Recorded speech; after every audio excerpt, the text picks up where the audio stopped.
Dayuhan na naman tayo dito sa Port St. John. Pangalawang shift na namin to dito, no? So bumalik na naman kami dito para magtrabaho ulit. So yun, nangingitim na nga yung mukha ko sa gawa ng init, no?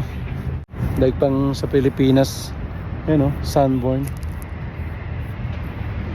Pagka-uwi lang namin galing trabaho, so nandito ako ngayon, nag-aantay ako sa kasama ko kasi namili siya sa Safeway ng grocery.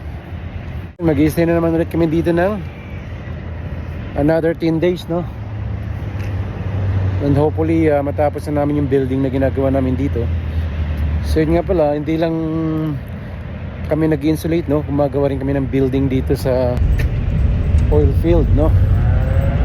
So malaking building ang ginagawa namin dito, kaya matagal namin matapos, no?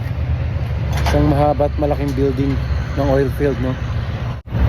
Ito yung advantage ng trabaho ko bilang isang insulator, no? Kung saan ka tinatapon, at the same time is nakakapasyal ka, hindi nakakasawang trabaho mo.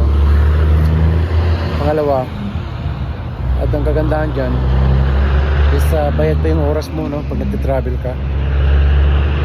So yun, hindi nakakasawa kasi nga paiba-ibang lugar, paiba-ibang tao makikilala mo. So yun, hanggang sa muli mga kalahi. See you.